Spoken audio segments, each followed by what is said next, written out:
नमस्कार किसान भाइयों। जैसे जैसे दिसंबर लगता है वैसे वैसे टेम्परेचर लो होने लगता है। हम कुछ सब्जियां ऐसी लगाते हैं या कुछ फसलें ऐसी लगाते हैं जो कि लो टेम्परेचर में ही होती हैं, लेकिन कुछ सब्जियां सर्दियों के समय में ऐसी लगाई जाती हैं जिनके लिए मीडियम टेम्परेचर की ज़रूरत होती है। मतलब 25 से 30 डिग्री सेंटीग्रेड तापमान हो तभी वो फसलें अच्छा उत्पादन दे पाती हैं। तो जैसे दिसंबर और जनवरी का माह लगता है तो हमारे यहाँ टेम्परेचर धीरे धीरे गिरने लगता है।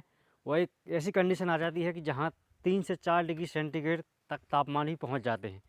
इस समय पर हमें अपनी सब्जियों का और फसलों का खासकर ध्यान रखना पड़ता है, क्योंकि जो सब्जियां 25 से 30 डिग्री सेंटीग्रेड तापमान पर अच्छा उत्पादन दे सकती हैं, यदि उनके लिए 4 और 5 डिग्री सेंटीग्रेड तापमान मिले तो वो कैसे उत्पादन दे सकती हैं, और उनको खुद के लिए बचाना भी मुश्किल हो जाता है इतने कम टेम्परेचर में, और उनमें पाला पड़ने की संभावना ज़्यादा हो जाती है। पाला पड़ना किसे कहते हैं और पाला किन किन सब्जियों में लगता है, किन किन फसलों में लगता है, और क्या इसके बचाने के उपाय हैं, सब कुछ जानते हैं आज के इस वीडियो में। तो चलिए शुरू करते हैं। नमस्कार किसान भाई, स्वागत है आपका फार्मिंग दुनिया चैनल पर। तो आज हम बात करेंगे कि तुषार लगने से अपनी सब्जियों और फसलों को कैसे बचाएं, उन्हें क्या उपाय हैं और क्या कहलाता है ये तुषार या पाला। तो सबसे पहले जान लेते हैं क्या कहलाता है तुषार या पाला। जब भी टेम्परेचर 4 डिग्री सेंटीग्रेड या 5 डिग्री सेंटीग्रेड तक पहुँच जाता है, कहीं कहीं 0 डिग्री सेंटीग्रेड भी पहुँच जाता है, तो उस समय पर जब जो हमारी फसलें हैं, सब्जियाँ हैं, उनकी जो कोशिकाओं में पानी हो जाता है वो बर्फ़ बन जाता है। इसके कारण वो जम जाता है कोशिकाओं में, जिससे कोशिका फट जाती हैं। उसकी वजह से जो पत्तियां हैं सूख जाती हैं, पौधे भी सूख जाते हैं। तो उसी के लिए पाला या तुषार कहा जाता है। तो अब जानते हैं कौन कौन सी सब्जियों में तुषार लगने की ज़्यादा संभावना होती है। तो आलू, टमाटर, मिर्च, बैगन और इसके अलावा कद्दू वगैरह की सब्जियाँ यदि आप लगाए हैं तो उनमें भी पाला बिल्कुल ही बहुत ही जल्दी लग जाता है।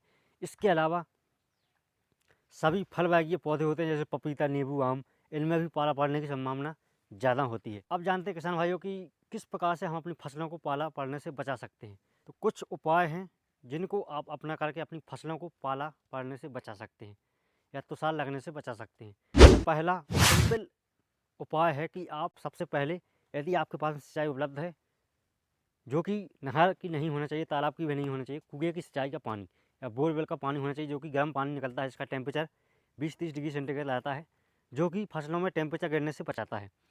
यदि आप सिंचाई सुबह के समय करते हैं या रात में 10 बजे के बाद में करते हैं तो पाला पड़ने की संभावना बहुत ही कम हो जाती है, क्योंकि जब आप गर्म पानी देते हैं अपने खेतों के लिए तो जो उसका टेम्परेचर नीचे जाता है खेतों के आसपास का, वो थोड़ा सा लेवल बन जाता है पानी की वजह से।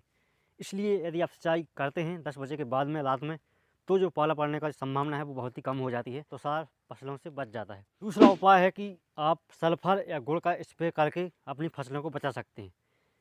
सल्फर जो कि गंधक से मिलता है, यदि आप सल्फर का स्प्रे करवा देते हैं अपनी फसलों में और साथ में गुड़ का स्प्रे करवा देते हैं तो भी आपकी फसलें हैं जो तुषार लगने से बच सकती हैं। तो जब भी आपको लगे कि मौसम साफ़ है और टेम्परेचर ज़्यादा गिरने वाला है, आज ज़्यादा ठंडी पड़ने वाली है, तो आप उसके पहले ही सल्फर का आप स्प्रे करवा दें, तो आपकी जो फसलें हैं वो बच सकती हैं ठंड से। इसके अलावा अगला तरीका ये है कि आप मल्चिंग डालकर भी अपनी फसलों को बचा सकते हैं, लेकिन मल्चिंग 2 तरीके से डाली जाती है। यह घास फूस या पुआल की, और एक होती है प्लास्टिक या पॉलीथीन की। यदि आप प्लास्टिक की मल्चिंग बिछाते हैं अपनी फसलों के ऊपर, यदि आपकी फसलें छोटी हैं या नर्सरी के ऊपर यदि आप प्लास्टिक की मल्चिंग डालते हैं, तो उससे भी अपनी फसलों को बचा सकते हैं। जिस प्रकार का हमने पिछले वीडियो में बताया था कि यदि आप कद्दू वगैरह की सब्जियां भी लगाना चाहते हैं गर्मियों के लिए, तो उसके ऊपर जो मल्चिंग डाली जाती है उसी प्रकार से आप मल्चिंग डालकर अपनी फसलों को बचा सकते हैं। यदि आप सुबह से मल्चिंग डाल देते हैं तो दिन में जो धूप निकलती है वो अंदर चली जाती है, उससे टेम्परेचर है जो पौधे के आसपास अच्छा बन जाता है, और जो रात में जब टेम्परेचर गिरता है तो पौधे के अंदर हवा नहीं लगती है, तो उसकी वजह से टेम्परेचर थोड़ा सा मेंटेन रहता है पौधे के पास में। तो मल्चिंग का दूसरा तरीका है पुआल या घास। इससे भी अपनी फसलों को ढक सकते हैं, उससे भी थोड़ा बहुत टेम्परेचर मेंटेन हो जाता है, उससे भी फसलें अपनी तुषार लगने से बच जाती हैं। इसके अलावा अगला उपाय है कि आप अपने खेतों के आसपास या मेड़ों पर धुआं कर सकते हैं या आग जला सकते हैं। उससे भी जो खेत के आसपास का टेम्परेचर है थोड़ा सा 1-2 डिग्री सेंटीग्रेड बढ़ जाता है या मेंटेन रहता है, तो इसकी वजह से भी तुषार लगने की संभावना बहुत कम हो जाती है। यदि लंबी एरिया में आप खेती करते हैं, सब्जी लगाते हैं, तो आपके लिए ये उपाय थोड़ा मुश्किल हो सकता है। ठंड से बचाने के लिए अगला उपाय हमारा ये है कि अपने पौधों को स्ट्रॉन्ग बना दें। मतलब कुछ फसलों में देखा गया है कि यदि आप बोरोन और जिंक का स्प्रे करवा देते हैं अपनी फसलों में, तो भी फसलें की जो पत्तियां सूख जाती हैं तुषार के कारण, वो सूखती नहीं हैं और जो फसलें हैं वो स्ट्रॉन्ग हो जाती हैं। तो इस प्रकार से भी अपनी फसलों को बचा सकते हैं। जिंक और बोरोन का यदि आप स्प्रे करवा देते हैं और साथ में गुड़, जिसमें आयरन पाया जाता है, यदि आप इनका स्प्रे करवा देते हैं तो भी आपकी फसलें हैं जो तुषार लगने से बच सकती हैं। तो इस प्रकार के उपाय भी आप अपना सकते हैं और जो सूक्ष्म पोषक तत्व है उनकी पूर्ति करके अपनी फसलों को स्ट्रॉन्ग बना सकते हैं और ठंड लगने से बचा सकते हैं। इस प्रकार से अपनी फसलों को ठंड से बचा सकते हैं और अच्छा उत्पादन ले सकते हैं।